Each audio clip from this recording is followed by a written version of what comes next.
présente. Je suis Jay Komaren Iyasami, danseur professionnel en Bharatanatyam. Je suis aussi prof au collège secondaire de danse, au Friendship College Girls. Je suis aussi le chef du département, Head of Department of the Performing Arts. Je suis aussi part-timer au MGI, j'enseigne le Bharatanatyam bien sûr. Et je suis aussi ancien styliste, mais toujours, j'utilise mes créations dans mes vêtements, les costumes, les bijoux, ou même dans mon univers artistique qui est la danse et l'art. Alors, moi je pense que la danse m'a trouvé parce que j'ai une mère qui est danseuse aussi, qui était danseuse bien sûr, mais c'était une des pionnières de la danse classique de Bharatanatyam à l'île Maurice. Je pense que j'ai été influencé par elle parce qu'elle était là, j'étais petit, je la voyais danser avec les musiques qui étaient tout le temps entendre jouer dans la maison. Et je pense que c'est la danse qui m'a trouvé parce que je dis tout le temps que c'était inné en moi. C'était assez comique, on va dire. Mes parents, même que ma mère était danseuse, elle ne voulait pas que je danse. Elle ne voulait pas que je sois danseur professionnel parce qu'il y a des stéréotypes auparavant. Vous savez, les stéréotypes, les garçons ne dansent pas, ou tu n'auras pas de métier, tu n'auras pas un travail digne de ce nom. Voilà, j'ai choisi la deuxième passion qui était le stylisme de mode. Je me suis envolé pour la France, donc j'ai commencé une formation à S-Mode à Lyon. J'étais à Lyon une année et puis j'ai passé 3 ans à Paris dans une très grande école de mode qui s'appelle Studio Berceau.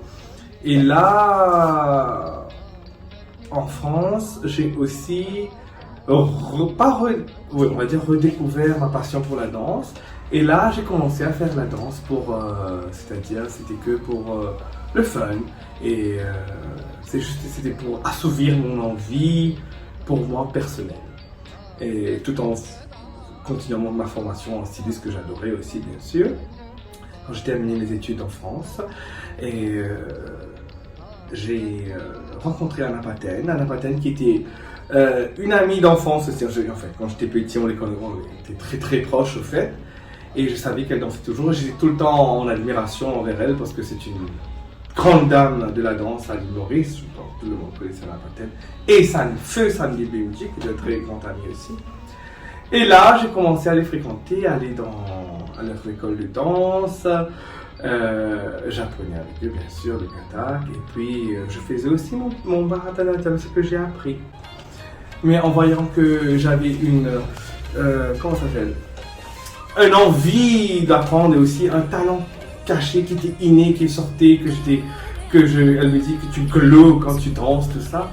Elle a convaincu mes parents, et surtout mon père, elle a convaincu mon père, elle me dit il faut l'envoyer, il a beaucoup de potentiel en danse et tout ça, il va faire des grandes choses, il faut l'envoyer en Inde et aller apprendre professionnellement et le faire correctement. Effectivement, il m'a encouragé et j'ai postulé pour une école qui s'appelle le Kalakshetra. Donc après ma formation en Inde au Kalakshetra Foundation, je suis rentré à l'île Maurice et là j'ai fait un spectacle dès que je suis arrivé, ça s'appelle un reggaeton, donc j'avais donné un grand spectacle, un grand solo.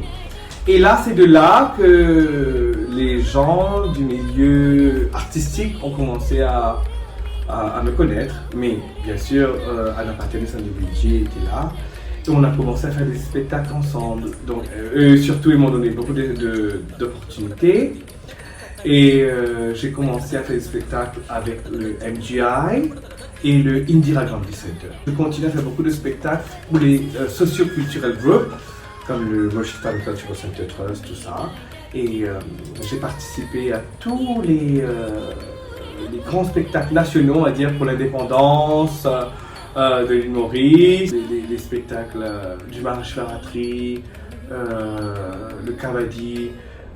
Aussi, je faisais beaucoup de solos aussi, je donnais beaucoup de spectacles moi-même.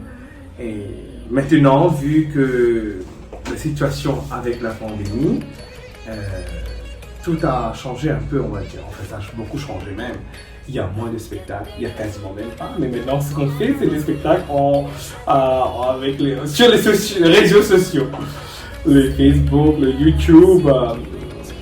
Donc, voilà. Alors, le Bharatanatyam, c'est une danse ancestrale qui nous vient de l'Inde, du sud de l'Inde plus particulièrement. C'était les danseuses de temple qui ont propagé cet art, mais avec l'arrivée du visionnaire, c'est-à-dire Rukmini Devi, c'est elle qui a créé l'école de Kalakshetra. Elle a ramené le Bharatanatyam dans tout un autre concept. Si je danse pas, donc je respire plus. Donc pour moi, la danse, c'est tout. C'est tout, ouais, quand je dis c'est tout, ça paraît très banal, mais c'est tout un concept.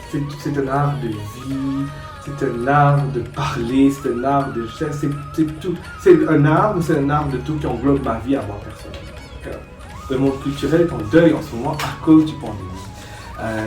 Déjà parce qu'on est un petit pays, on ne peut pas faire beaucoup de choses, c'est vrai. Et tout le temps, on disait que, vous savez, le ministère de l'Art et de la Culture est l'enfant pauvre de l'île Maurice.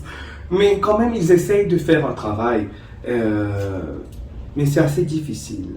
C'est assez difficile. Comment moi je tiens le coup personnellement, c'est-à-dire que je suis tout le temps en contact avec mon art parce que j'enseigne.